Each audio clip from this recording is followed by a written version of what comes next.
Thanks everybody for coming. As you can see, and as you signed up for, this is a presentation about Bill Belichick. And it's a look back on his career, which, in my opinion, he's the greatest coach. You could argue that he's the most successful coach in the history of the National Football League, in pro football history. A lot of what I've got here comes from a couple of books that I wrote and was lucky enough to get published. One of these is Patriot Pride, which is a book about the history of the Patriots. And as it says in that first line up there, sometimes weird, sometimes crazy, sometimes turbulent. And when I wrote this, it was most recently dominant. Maybe that doesn't apply to the last year or two. And it has, as you can see, some in-depth interviews with some former players and different personnel from the team. I'm not used to having a microphone, so I'm going to look to her to see if I'm screwing things up. We're not going to talk about these in detail, but the book contains some stories about some of the weird things that happened in Patriots history. For example, there was a game that they won thanks to a fan running on the field and throwing his arms in front of a receiver from the other team. And nobody saw it, no officials, nobody else saw it, so they won the game with that. And another story that if we have time later, it's a real interesting story that I think people like, and we'll get to that later on if there's time. And in the book, I did a lot of interviews with like I said, former players and so on.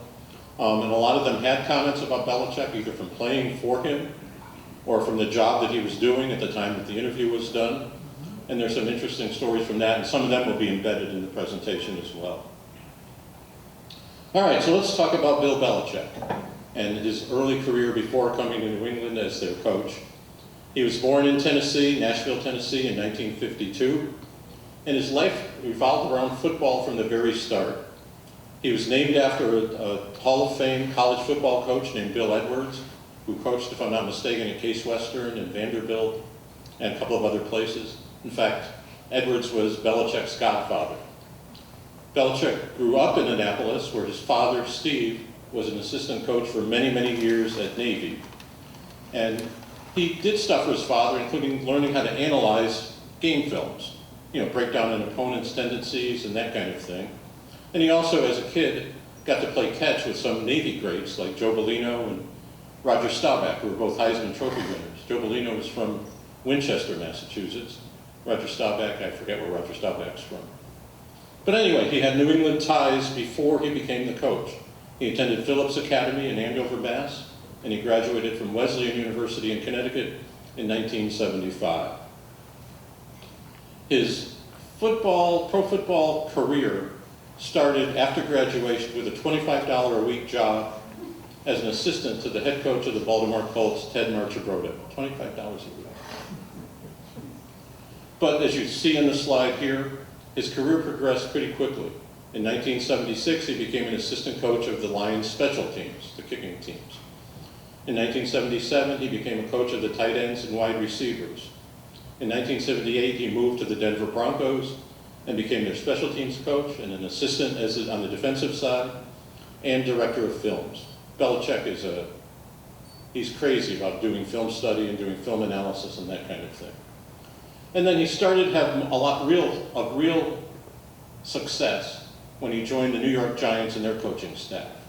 He was hired there in 1979 to be their defensive assistant and special teams coach. He became the coach of the linebackers in 1980. Then in 1985, he was made the defensive coordinator when Bill Parcells took over as head coach after Ray Perkins left to go coach Alabama. And it's there where he really made his reputation. As defensive coach, he worked with Lawrence Taylor, who's a great linebacker for the Giants, that some of you may remember. Some people think he's the greatest defensive player of all time. And Taylor initially hated the move. He thought that since Belichick never played the game himself, how could he coach it? How could he tell other players what to do? In fact, he went to Parcells and said, ain't no way that Belichick can coach the defense. And Parcells said, no, listen to the guy. So then Belichick started working with Taylor and the defensive team, and the team saw, this guy really knows his stuff. We can learn stuff from him. And Taylor later said that he described Bill as having turned out to be one of the best coaches in history. It's with the Giants that Bill Parcells gave him the nickname Doom. And if you guys have ever seen Bill Belichick do a press conference or anything, that's the way that he is, especially after a loss. It's like, We got to do better in all three phases of the game. We got to coach better, and we got to work harder in practice. I can't do it as well as anybody else can. Thanks.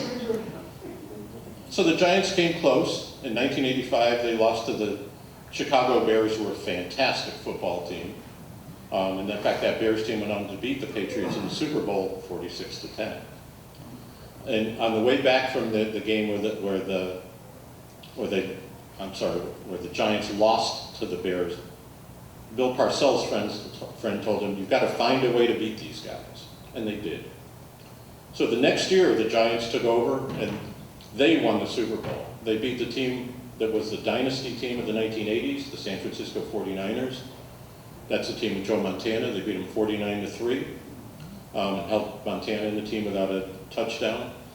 Then there was a really cold and windy day at the Meadowlands in New Jersey for the NFC Championship game, and the Giants beat Washington 17-0 to get to their first Super Bowl. In that game, the Giants actually won the coin flip, and Bill Parcells, because of the wind, decided to pick which end of the field to defend. This is before they did the thing that they do now about you can decide to defer. And Belichick thought, that's a really clever strategy, and it worked because the tone of the game was set in the first quarter. So anyway, they beat the Giants 17-0, went to the Super Bowl, and I just want to point out that Lawrence Taylor, I should have been born taller, is seen here pouring Gatorade on Bill Belichick, the guy that he thought wasn't good enough to coach him. And then they carried him off the field after that Washington game. So then that Giant team went on to win the Super Bowl. They beat Denver 39-20. While Phil Simms, the Giants quarterback, was the MVP of that game, the defensive strategy defined by Bill Belichick held John Elway in Denver to just 20 points, and they completed what I call the dominating run in those playoffs. All right, so again, after that game, Belichick is riding on the shoulders of his players, including that same Lionel Taylor. Lawrence Taylor, I'm sorry, Lionel Taylor's another player. So they got to the Super Bowl and they played the high-powered Buffalo Bills with the run-and-shoot offense. This Buffalo team had beaten Miami in the first round of the playoffs, scoring 44 points. They beat the Raiders in the AFC Championship game, scoring 51 points. So people were saying, how can anybody beat this Buffalo Bills team? They're so good. But Belichick defined a tremendous game plan for the defense for that, and the team held on to win 20-19 when Buffalo's possible game-winning field goal went wide right at the end of the game. By the way, Buffalo lost a playoff game this year by having their field goal kicker kick a ball wide right as well. So if any of you are from upstate New York, sorry about that, but it seems to be a Buffalo tradition. In fact, the defense was so good that the game plan that Bill Belichick developed, has been placed in the Pro Football Hall of Fame. And to my knowledge, it's the only offensive or defensive game plan that has ever been put in the Pro Football Hall of Fame. And the whole idea, and the defense was surprised by it, he said to them, we're going to let them run for as many yards as they want to run for, but we're going to stop the pass. And you see that instead of the 95 points that the Bills had scored in the first two playoff games, they were held to 19 in this game. Belichick was then hired to be the coach of the Cleveland Browns, where he was in Cleveland for 5 years, or parts of 4.5 years, 1991 to 1995. And he had mixed results. He had a losing record overall, 36-44. And in this presentation, we'll talk about the great decisions that Belichick made. We'll talk about the things I think are the bad decisions that he made, and we'll also talk about the controversial decisions that he made. His first one as coach was getting rid of Cleveland quarterback Bernie Kosar, who was from the Cleveland area, was a popular player with the Cleveland Browns, and he replaced him with Vinny Testaverde. I don't know if you need to know that, but it's there. He made the playoffs in 1994 with the Cleveland team, and they beat the Patriots and Bill Parcells' team in the wild card round. Then they started 3-1 in 1995, but finished 5-11. In the middle of that 1995 season, Art Modell, the owner of the Cleveland Browns team, not a good guy, announced that the team would move to Baltimore. And the team just nosedived after that. The Psyche of the team was down. The fans were not interested. They're going to move our team. We've had this team for decades. Why are you moving the team? And that helped the downfall of the Cleveland Browns. Modell, by the way, also previously had gotten rid of Paul Brown, and those of you who are football fans know him as legendary Paul Brown because he was one of the most innovative coaches in pro football history. And in fact, a lot of people think that the Cleveland Browns team was named after Paul Brown. I'm not sure. He also let Jim Brown go. Jim Brown is the greatest running back, in the opinion of some people, the greatest football player that ever played. This guy could do anything. And he let him leave because Jim Brown wanted to come to training camp a little bit late because he was involved in a movie. And Modell said, no, we're going to fine you every day if you don't show up on time. And Jim Brown said, well, then I'm going to retire. So Brown retired. So how do you get rid of one of the greatest players of all time? We'll talk about that later with Bill Belichick and Tom Brady. And though Modell told Belichick that he was going to coach the team in Baltimore, he fired him in February of 1996. So Bill Parcells, by that time, was the head coach of the New England Patriots, and he re-signed his old friend at the time, Bill Belichick, to come in as a defensive coach. And again, Belichick had to win over the defense. The defensive players were very skeptical about what can we learn from this guy. One of those players who was very skeptical was lawyer Malloy. But Malloy came around too. That Patriots team reached the Super Bowl. They lost to Green Bay. And in fact, the lead up to the Super Bowl was controversial because Parcells was negotiating to leave the Patriots and join the New York Jets, which is underhanded, to say the least. And in fact, after the Patriots lost to Green Bay, Parcells did not even accompany the team on the plane coming home, which is almost unheard of with a team sport. And Belichick took note of that and said, that's never going to happen with anybody that plays on a team that I'm responsible for. So with Parcells gone, Robert Kraft liked Bill Belichick and sort of deep down has said that he wanted Belichick to coach the team, but he wanted to get rid of anybody who was associated with Parcells and start fresh. So he hired Pete Carroll as the coach, and the team nosedived. They had a worse record every year under Pete Carroll than they'd had the previous year.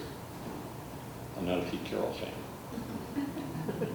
All right, I know there's a lot of text here, but I'll try to go through this without having to read every word. So Parcells went to the Jets as their head coach. He hired Belichick to be the defensive coordinator there.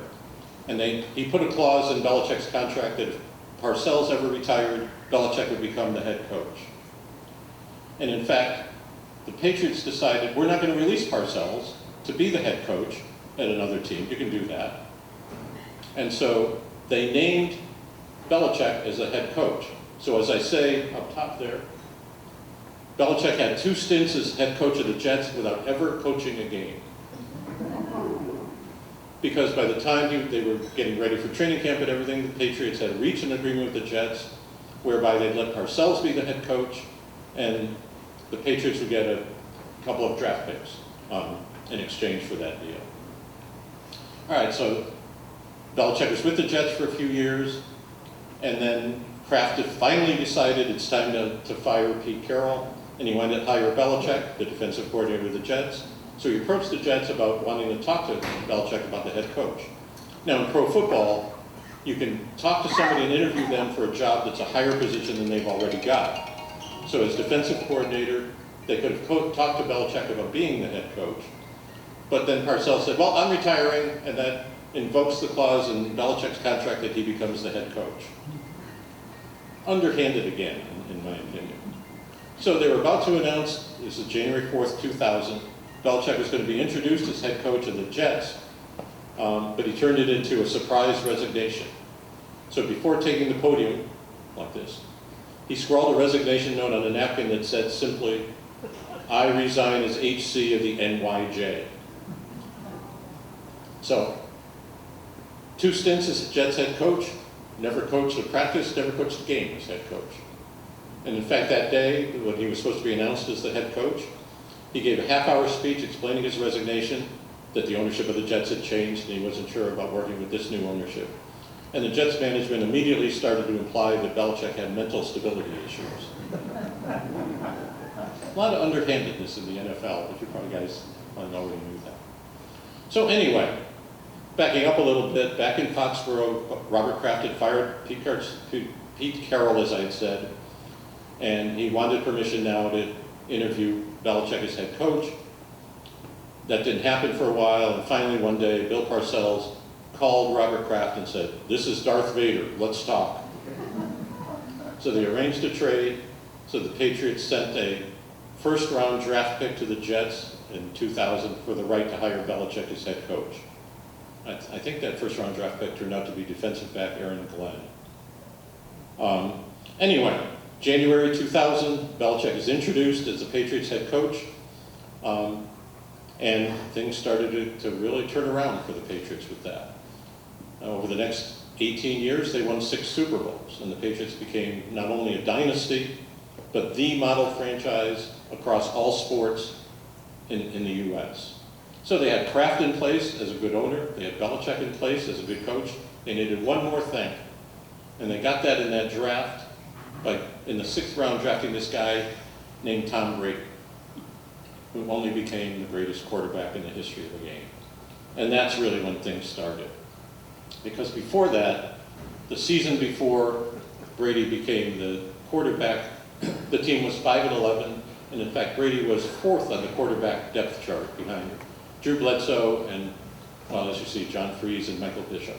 And Bledsoe was a high-priced, face of the franchise kind of player, so it looked like he'd be entrenched in Foxborough as quarterback for many, many years to come.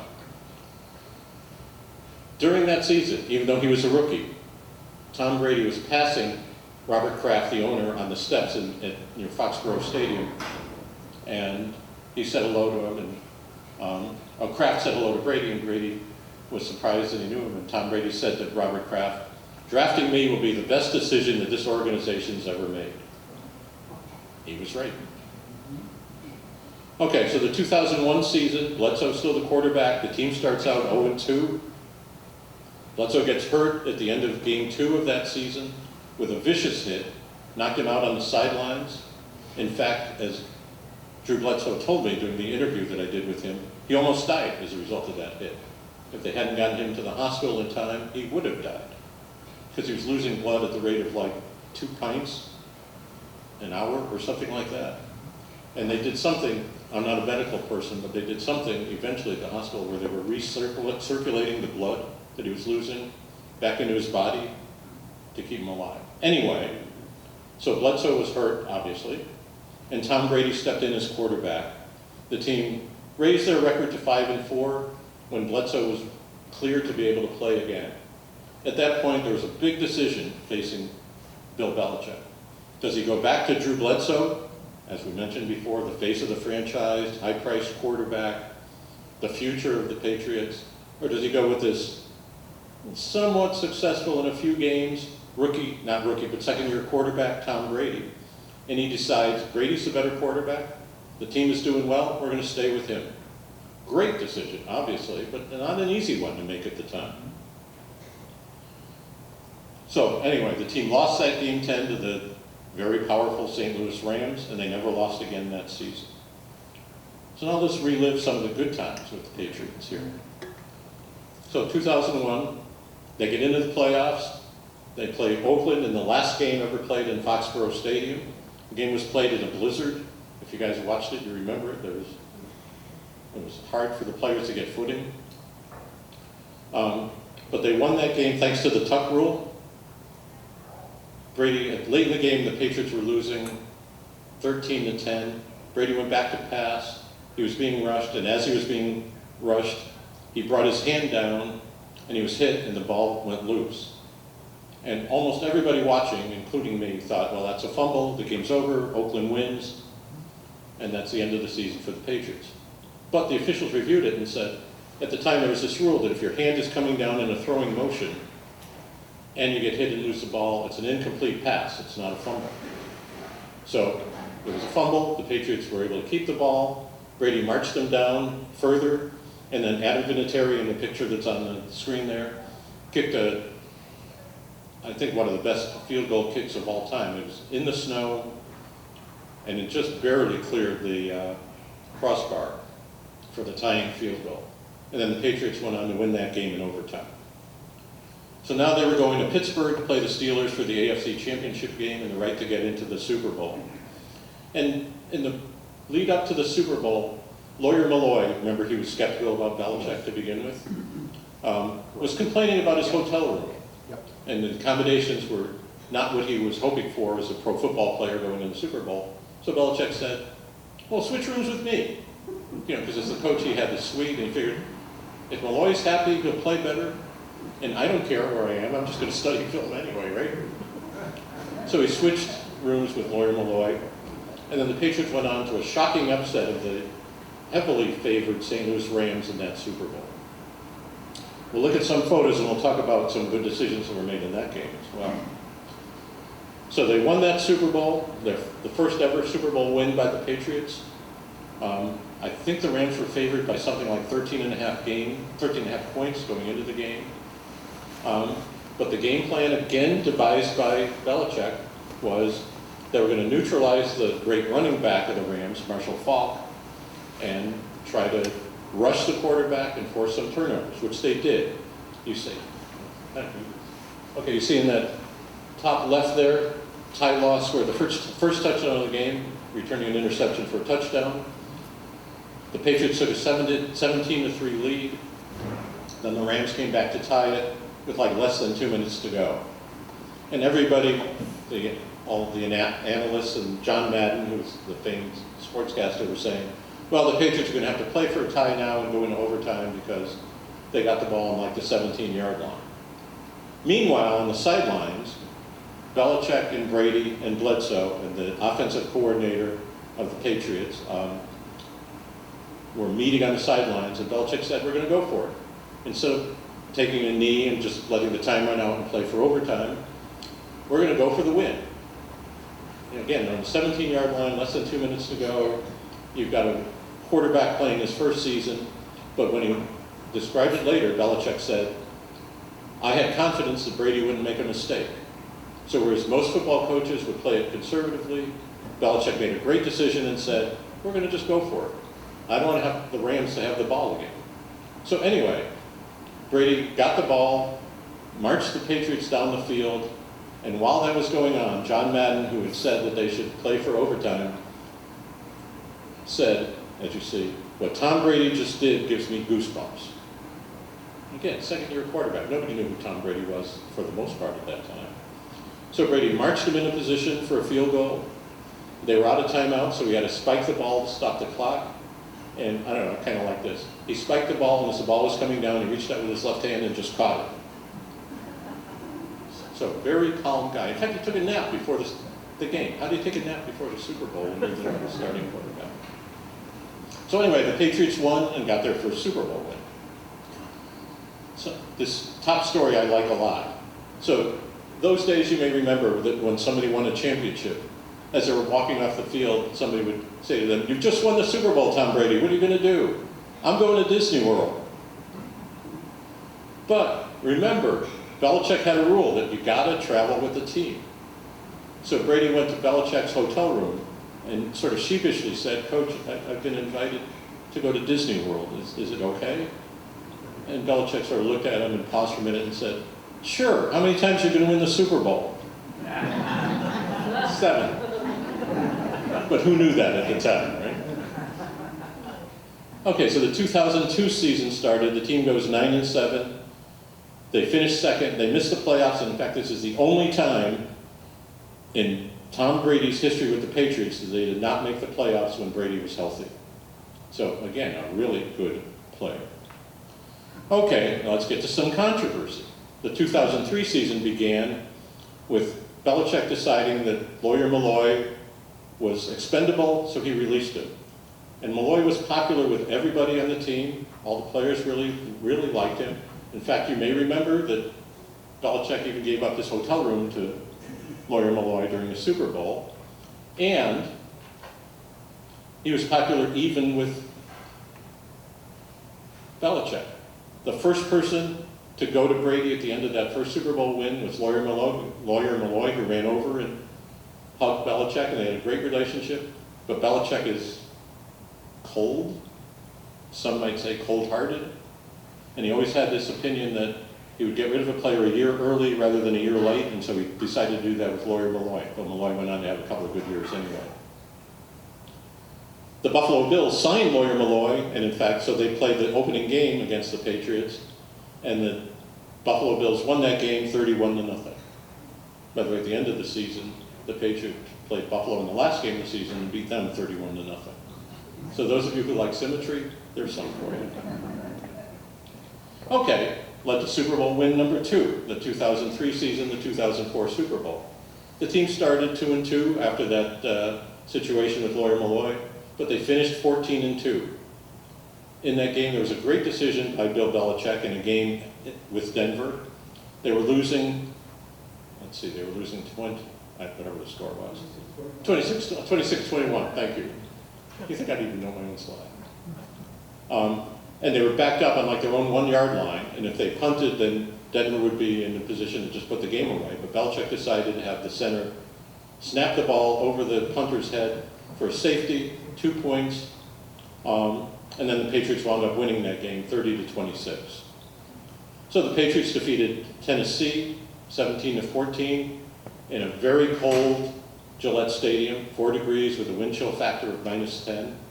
And they beat Indianapolis and Peyton Manning, one of their nemesis, 24-14 in the championship game. And then they won the Super Bowl in 2004, I'm not going to do the Roman numerals, over Carolina 32-29, also wanted a field goal at the end. I told you about crazy things happening to the Patriots. You may remember that this was the game that at halftime featured Janet Jackson's wardrobe malfunction, which we're not going to talk about again. Okay, so the team went on to win their 3rd Super Bowl the following season. And in fact, they won 21 straight games, which was an NFL record at the time. So they had another 14-2 year. And now here again, we're going to see some of the genius of Belichick, because in the first round of the playoffs, they played the Indianapolis Colts, which was a very strong offensive team, and they held the Colts and Peyton Manning to just 3 points.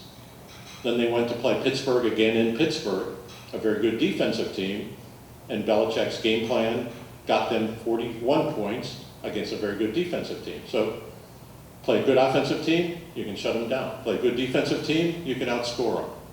That's the sign of good coaching, by the way. It means I can take whatever the other team is doing and I can beat them at their own game. So the Patriots at that time became just the 2nd team to win 3 Super Bowls in 4 years. The 1990 Cowboys were the first, and they beat the Philadelphia Eagles in that Super Bowl 24-21. Deion Branch was the wide receiver, was the MVP of that game. He'll come into play in another slide or two. Okay, so 2005-2006, the team lost to Denver in the 2005 playoffs, and there was controversy with that, because Belichick decided to trade Deion Branch, who, as you saw a minute ago, had been the MVP of the Super Bowl and the 3rd Super Bowl win. And that was in a contract dispute, so he traded him to Seattle. That took Tom Brady's favorite receiver away from him, and the team had very bad receiving core at the time, so they lost to Indianapolis in the playoff game for the AFC Championship game, in part because of that less than stellar receiving core.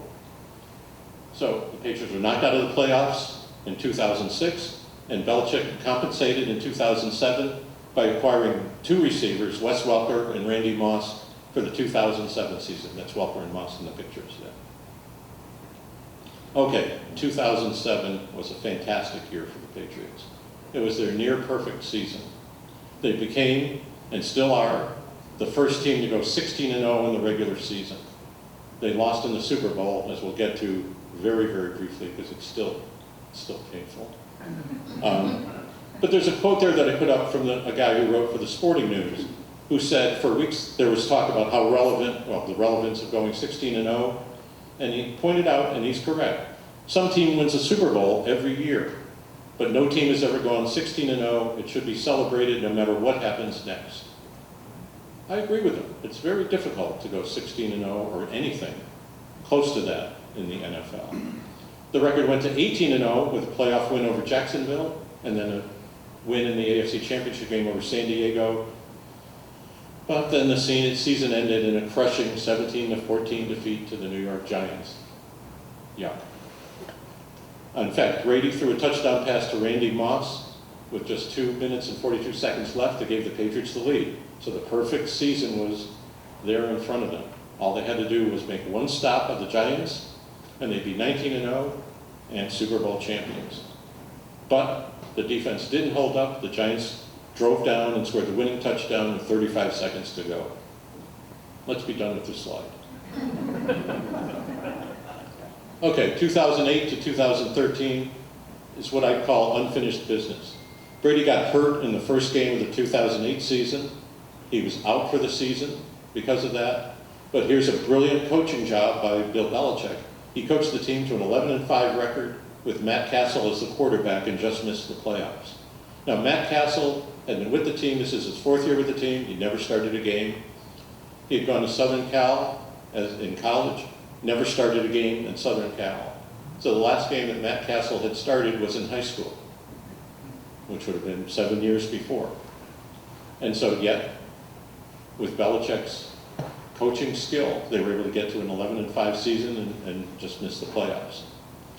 They were contender through those other years when when Brady came back. They made the Super Bowl in the 2011 season and lost again to the Giants, 21-17. And in that game, Brady led New England to a comeback from being down 9-0 to a 17-15 lead. Here comes a recurring theme. One defensive stand is all that stood between the Patriots and winning the Super Bowl. But the Giants drove 88 yards to the winning touchdown with 57 seconds to go, so the Patriots lost that Super Bowl. There are better times to come. All right, now let's talk about the most famous quote, I think, that Bill Belichick has ever uttered. 2014, the Patriots started the game 2-2, and they were blown out in Game 4. The Kansas City Chiefs beat them 41-14. So in the post-game press conference, Belichick, as dour as ever, right? We got to do better in all 3 phases of the game. Was asked, Belichick talked about, we've got to reevaluate what we're doing, we've got to reevaluate every position. And some guy over on the right to Belichick said, so you're going to reevaluate the quarterback position? And Belichick gave him this look like, how stupid are you? We've got Tom Brady. We don't need to reevaluate that position. And so he talked very briefly about the game, and then the reporters were starting asking, why did you do this? What happened there? What happened there? And the answer that Belichick gave to every question was, we're on to Cincinnati, right? And in fact, we hear that a lot today. So they went on to Cincinnati, they beat them easily, and then they went 12-4 and got back to the Super Bowl. All right, now this is the second book that I wrote. I'll try to do this quickly. So you may remember that's the year of Deflategate, when Tom Brady was accused of being generally knowledgeable that maybe somebody did something to deflate the footballs in that game. We'll talk about that briefly a bit here. But they came back and won 2 Super Bowls in 3 years and overcame Deflategate. But there was a lot of legal stuff going on. I wrote this book to detail that kind of thing. And in fact, the thing went to trial in a couple of places, and I wrote a letter to the judge saying, this is wrong. They shouldn't be able to suspend, well, we'll get to that. Shouldn't be able to suspend Tom Brady, and the judge in the case included my letter to him in the court docket. Oh, wait a minute, I went back. We're on to Cincinnati. All right, so let's talk about comeback. I give credit to Tom Brady especially for overcoming Deflategate with 2 great Super Bowl wins. This whole controversy started with a 45-7 playoff win over the Indianapolis Colts. Easy win for the Patriots on a very cold day in Foxborough. So I'm riding to work the next day, and as I was doing at the time, I'm listening to a morning talk show where they interviewed Tom Brady. Tom Brady was on the show. And they interviewed him about the game. At the end of the game, they said to him, what about this controversy about the deflated footballs? And Tom Brady just sort of laughed and said, what? And I'm thinking these guys who were known for joking around were just giving him a lot of grief that had nothing to do with anything. And Brady's reaction was, you can almost hear him through the radio shaking his head and saying, I thought I'd heard everything. And in fact, in a later press conference, he described the fact of how the footballs are handled before a game. So each team's quarterback gets to go through a bunch of footballs and decides on like 24 footballs that are going to be used during the game when that team has the ball.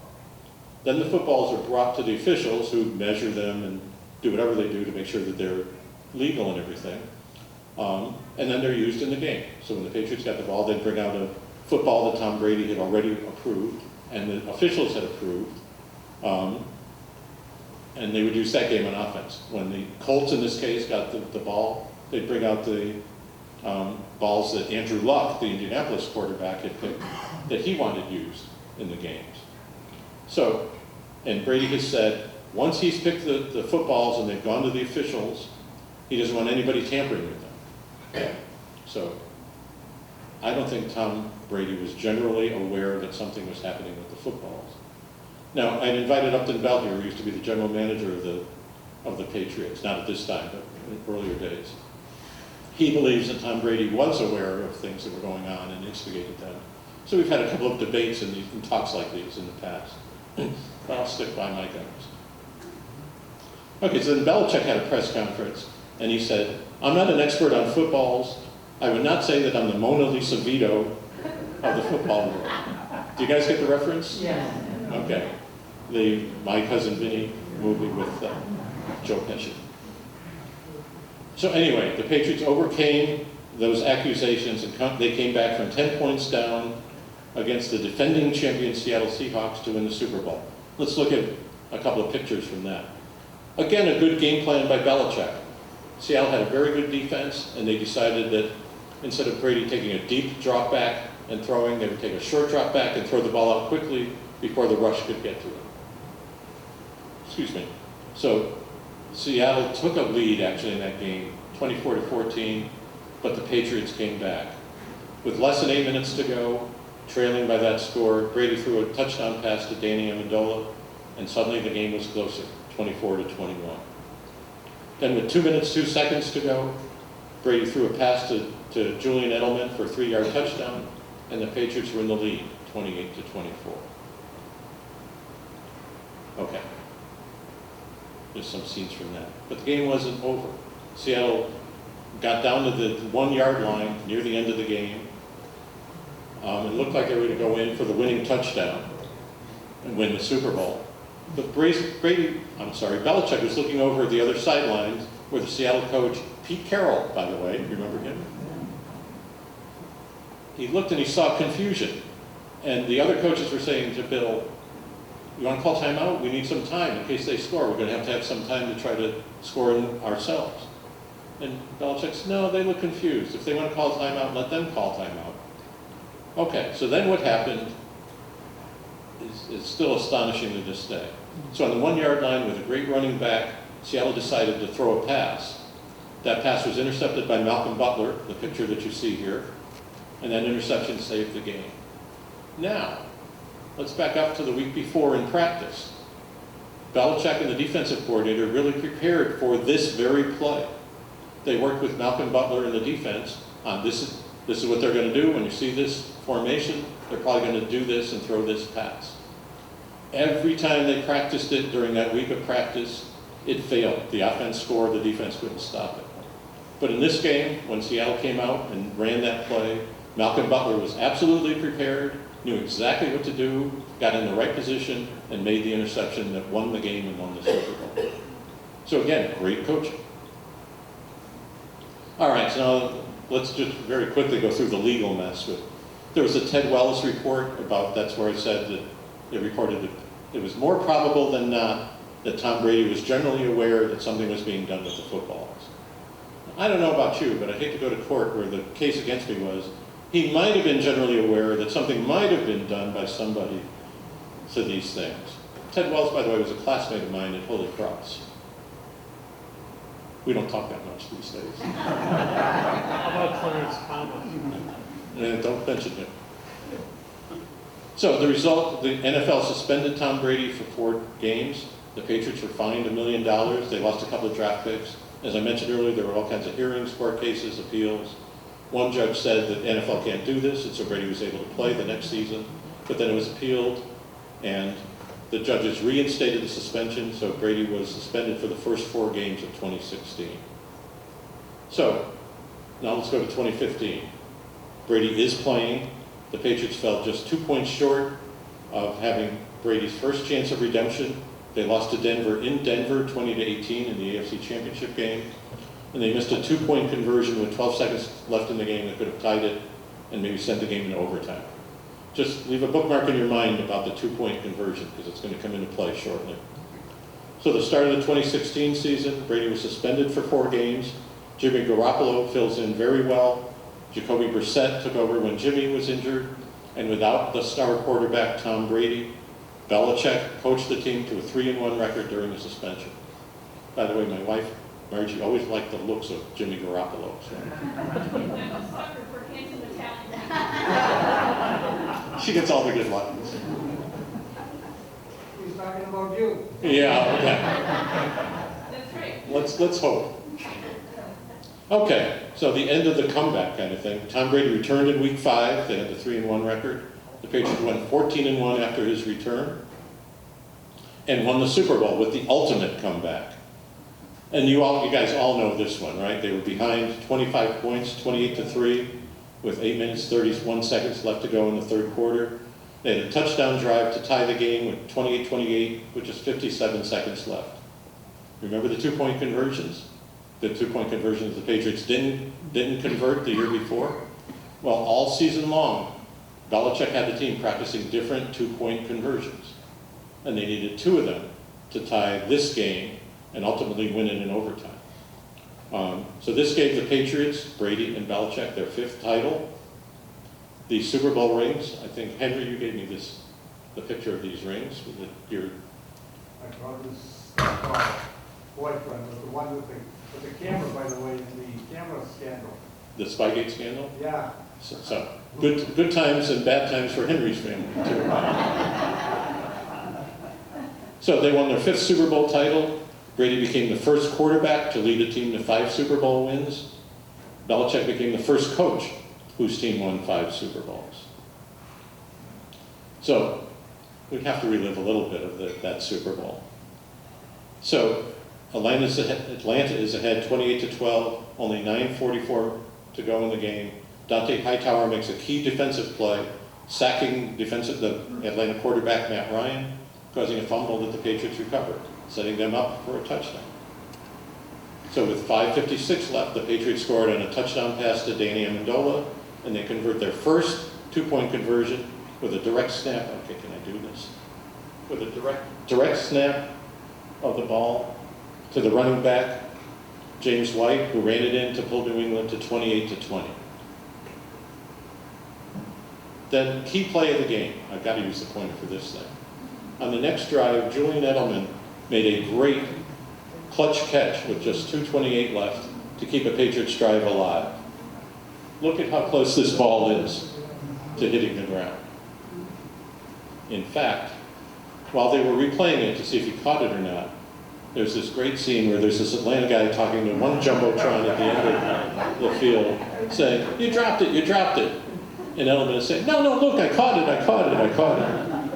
But it was a legal catch and the drive continued.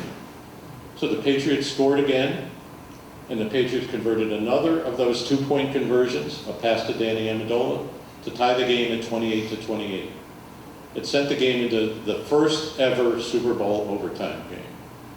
By the way, this year was the second ever Super Bowl. Yeah. Okay, so now, I've said this before in other presentations about the Patriots. If you ever want to see perfect quarterback play, watch Tom Brady on the overtime drive. He throws 4 perfect passes. One to James White for a short screen pass gain. Another one to Danny Amendola. A comeback pass to Chris Hogan on the left sideline. And a pass down the middle to Edelman that's perfectly placed between 2 defenders. Then he throws a pass to the right side end zone to Martellus Bennett, which is knocked down by an Atlanta player, mostly because he interfered with Martellus Bennett. So the Patriots were set up on the 1-yard line, and James White ran it in for the touchdown that gave the Patriots a 34-28 win and the Super Bowl championship. On the touchdown drive, as you see in that little bluish circle, it was 8 plays, 75 yards in less than 4 minutes, engineered by Tom Brady and with these great passes. So that gave the Patriots a victory, gave Tom Brady total vindication for 2017. You see some of the celebration there. That's Tom Brady and his whole family in that picture. If I can do this, that older looking gentleman in the left side there is Tom Brady Sr., who actually called me after he read the book that I wrote about comeback to say how much he enjoyed it and how could you be so easy on Roger Goodell? Those who read the book know I was not very easy on Roger Goodell, the NFL commissioner. The guy standing on the far right, some of you may recognize as former Red Sox player Kevin Youkilis, who married one of Tom Brady's senior, Tom Brady's sister. He didn't marry Tom Brady Sr., he was already married. The woman next to him is Gisele Bundchen, who was Tom Brady's wife and one of the most famous models in the world at the time. They are now divorced. Anyway, so that's that. So 2007-18, controversy again. Belichick wanted to trade Tom Brady. Remember, he wanted to trade somebody 1 year early, or get rid of them 1 year early rather than 1 year late. Bad decision. We're still talking Tom Brady here, the greatest quarterback in history. But Robert Kraft stepped in and reportedly forced him to trade Jimmy Garoppolo instead.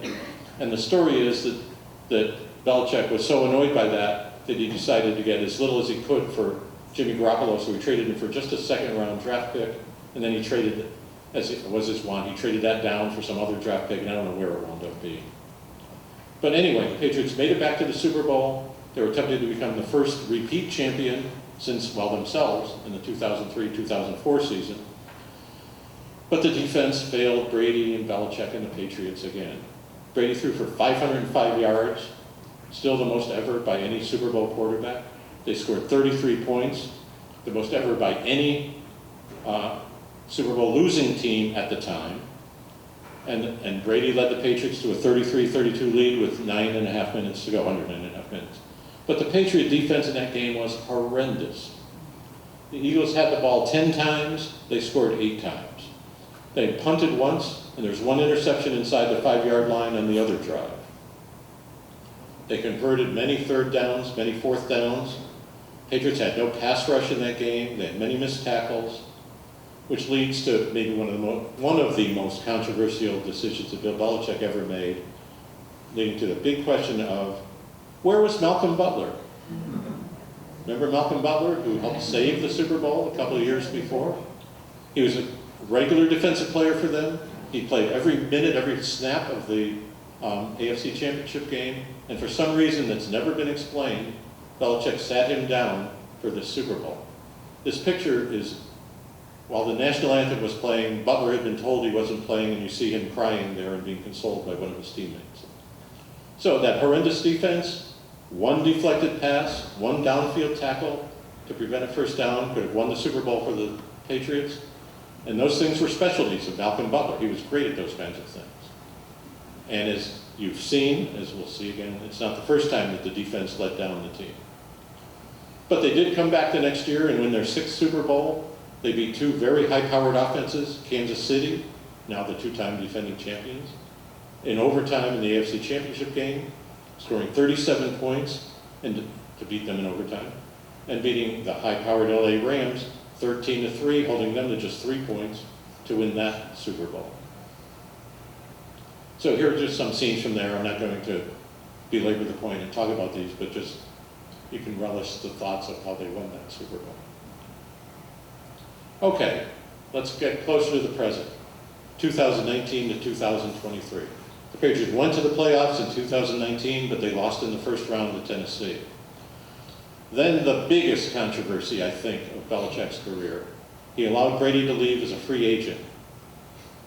Brady signed with Tampa Bay, and all he did was go on to Tampa Bay and win the Super Bowl again with Tampa Bay, winning his 7th Super Bowl.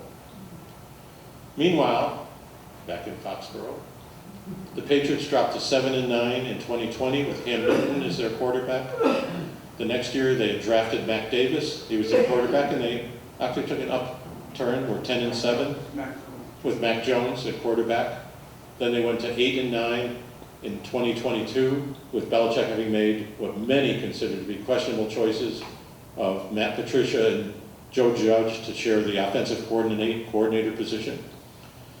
And as we can sadly say, they were 4-13 this last year, which is not good. Okay, that led to the end of the Bill Belichick era in New England. There was a Belichick-Kraft press conference on January 11th where they announced decisions to part ways. It seemed somewhat amicable, but it sure seemed like the push was to get Belichick out. And the Patriots hired Gerard Mayo as their new head coach on January 12th. Okay, so should they have parted ways? Here's one of two questions that we'll almost finish with. Okay, so you could argue yes for a couple of reasons. That downward trend that we just saw since Brady's departure. Questionable personnel decisions, we've talked about some of them. And to some degree, maybe it was time for a change and a new philosophy for the Patriots. Why would you not make the decision? Well, what replacement could be an upgraded coach? If you don't have a good replacement for a coach who's an all-time great, maybe you don't make the change, would be that argument. He was the most successful coach in team history by far. He still had a year on his contract. But do you want to have him rebuild when he's made some of those questionable personnel decisions? The flip side of that is, why didn't the Atlanta Falcons or some other teams hire him as coach? He would bring them instant credibility, would excite their fan base, sort of like what Parcells did when he came here for the Patriots. And maybe they could easily make the playoffs with a Belichick coach and a good quarterback. But there's concern about what level of control a team wanted to give Belichick, and also concern about him being just there for 1 or 2 years because of his age. Now, age means nothing to us, but it does to NFL owners. Okay, so the controversial question, who's more responsible for the Patriots' success? Is it Tom Brady or Bill Belichick? Now, there are other people, as it says there, who were also involved, who helped: Richard Seymour, Ty Law, Matt Light, Adam Vinatieri kicked those field goals, Dante Hightower made some great tackles, and others. But Kraft, Belichick, and Brady were the only constants throughout this whole era. I'm not going to go through these line by line, but I highlighted in blue some of the key ones. Let's talk about Belichick's legacy. He's the only head coach with 6 Super Bowl championships. He had 13 seasons with 12 or more regular season wins. He made the playoffs 19 times as a head coach.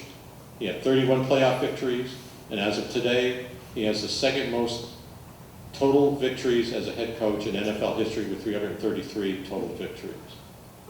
But on the other hand, were those questionable player transactions.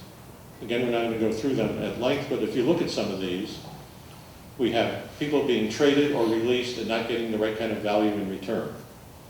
I think the 3 biggest ones that are here are the Wes Welker. Once again, had been Tom Brady's favorite receiver and very good. Just let him go, didn't re-sign him. Down a couple of lines from that, Mike Vrabel and Matt Castle. Remember Matt Castle, who became a very good quarterback, replacing Tom Brady? Were traded, both of them were traded for 1 second-round draft pick. You don't do that in the NFL. You don't trade a guy who's been a starting quarterback and somebody else for just a second-round draft pick. And then the worst of the bunch is the one at the bottom, Tom Brady, not letting him finish his career as a Patriot. That's the worst decision in Patriot history. Remember how Tom Brady told Robert Kraft, drafting me is the best decision this team has ever made? Getting rid of Tom Brady is the worst decision, in my opinion, that the team has ever made. He also had chances to draft some key players who became all-stars: Clay Matthews, Mark Ingram, and Lamar Jackson. Lamar Jackson just became the NFL's most valuable player for the 2nd time in his career. They just had a chance to draft him, decided to train down and not do that. Okay, Brady's legacy. Brady won 7 championships, 7 Super Bowl championships, more than any other team has won. He got to the Super Bowl 10 times in his 21 years, so basically just short of half the time that Tom Brady was a starting quarterback, his team got to the Super Bowl. They got to the conference championship game 14 times in 21 years. So 2/3 of the time that Tom Brady was your quarterback, you got as far as the next game before the Super Bowl. Three-time NFL MVP. You can see all those trophies there. It means that he has a lot of NFL records. And as we said, he put his team in position to win 4 more Super Bowls. I'm not going to go through the agony with you again, but 2006, the Colts scored with a minute left. The Patriots could have gone to the Super Bowl, and they probably would have beaten the Chicago Bears. 2007, they went to the Super Bowl. The Giants scored with 35 seconds left to go, which kept them from winning that. 2000, I'm reliving this stuff with you guys, aren't I? The Giants scored with 57 seconds left, and they lost that one. And then we talked about how horrendous the defense was there. So the Patriots won 6 Super Bowls, but could have won 3 or 4 more. That's sort of incredible. Okay, last slide on the difference here.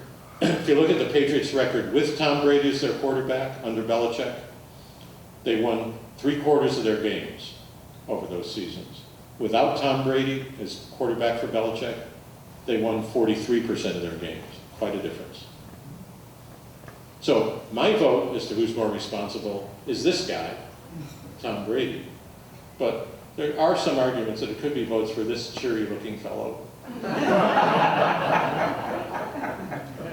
Okay, we just have a couple of minutes. So I'm going to finish with 2 stories. I told you I'd have maybe a couple of stories that you might like. Let's see if you do. One of these is, I've highlighted in blue. I told you about all the crazy things that have happened in Patriot history. There's this one game where a fan was called down from the stands to play in a game. Okay. The player's name was Bob Gladio. Gladio went to Notre Dame. The Patriots drafted him.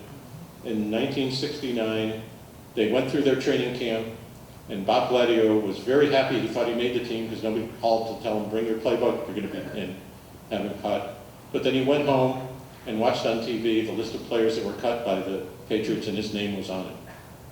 So he went to the coach and said, what happened? I thought I made the team. And the coach, who was not a good coach, said, well, you can play on the taxi squad, which was the practice squad the teams had in those days. But I got a guy on the line here, and he's willing to do it if you don't do it. So you got to do it right now. So Gladio said, okay, I'll join the taxi squad, the practice team. Gladio thought it was just a ploy to get him to play for less money that year. All right, so the next year, 1970. It's preseason again, training camp. Gladio thinks he made the team. Then he goes home and reads in the paper the team's cut, and Bob Gladio's name is on it. So he was really bothered by that. So, okay, now I can describe it almost in Gladio's words. I interviewed him for the book. And he said, so I was really bummed out. I went and I met a girl and we partied on Thursday. We partied again on Friday. We partied again on Saturday. Sunday I got up and said, he said, I told her, I'm sentimental, I'm going to go to the game today. So he got his friend Jack, and they decided to go to the game together. And as Gladio describes it, they had a tall 6-pack of Schlitz and some homemade wine before the game.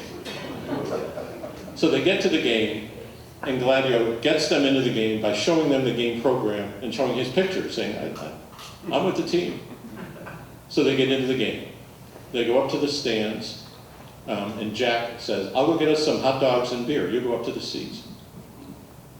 Meanwhile, in the Patriot locker room, the Patriots are having a contract dispute with the defensive back. So after a few minutes, over the loudspeaker at the stadium, you hear, will Bob Gladio please report to the Patriot locker room? So remember, Gladio's had a few drinks by this time. So he looks up and says, is that you, God? Then again, over the loudspeaker, will Bob Gladio please report to the Patriot locker room? So now he says, above him, he's got like flash bulbs going off, and he said they have dollar signs in them. So we went down and they said, we're going to sign you to a contract. You're on the team, you're activated for the game. And he's thinking, activated? I'm not sure that I can play in this game. So the game starts, it's against Miami. And the special teams coach says, kicking team, go out there. And Gladio says, oh no, that's me. Okay. So Gladio goes out and he says, I don't want to hit anybody, I don't want to be involved in this play. So they kick it off to Miami.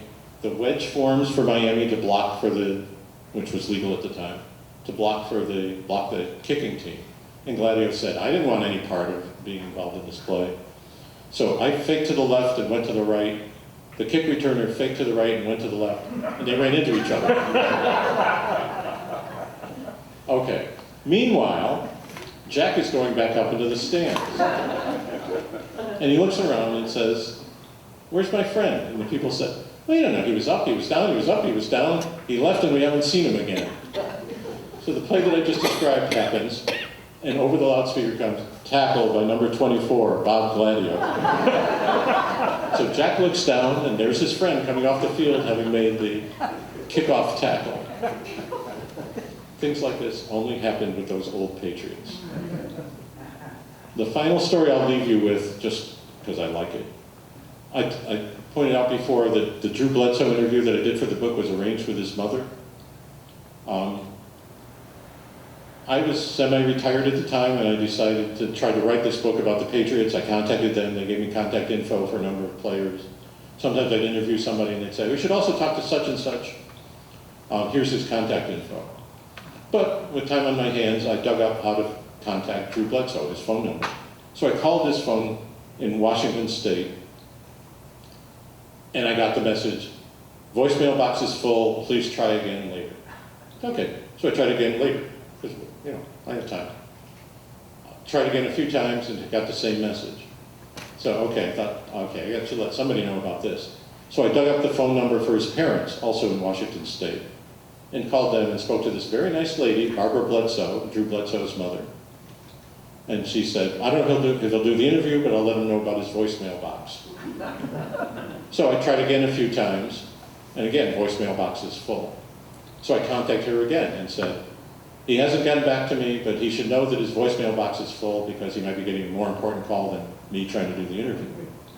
And she said, I don't know if he'll do the interview either, but I'll remind him to be the polite boy that he was brought up to be and answer you. So the next day I got an email from Drew Bledsoe saying, when can we do the interview? And I did the interview. It was the best one in the book. Bledsoe talked about that controversial decision of being benched in favor of Brady. And Bledsoe, by the way, was great at dealing with Tom Brady and helping him, even though, you know, the guy had taken his job. And as I said, the interview was great. And as I did with all the other interviewees, I said, when I write this up, I'm happy to send it to you if you want to review it beforehand, and we'll see if I've got your quote, if I quoted you right, and if I got the stories right. So I sent it to him. And in fact, he wrote back and told me that he almost died when he got that hit that put Tom Brady in the lineup. And he wanted me to give more credit to the trainer of the team who helped him recover from that. So anyway, so I wrote it up. As I said, I sent it to him, got that feedback from him. But I also sent a note to his mother saying, I want you to know we did the interview, it was great. And she wrote back and said, I know, but sometimes interviewers say they're going to do a good job and we'll treat him fairly, but then the interview comes out and it's very negative. But you sound like a nice guy, so I thought it would work out okay. So I said, well, I'll send you the write-up, and you can decide, you know, what you think of that. So I sent it to her, and she sent me a note back. This one I can do word for word. She said, Vin, I'm sitting here with tears streaming down my face. Thank you for capturing the true nature of my son in your write-up. And I thought, I better go back and reread what I wrote. But anyway, it was really good, and I just thought that was a nice story to end with. So anyway, thank you very much for your time. Thank you.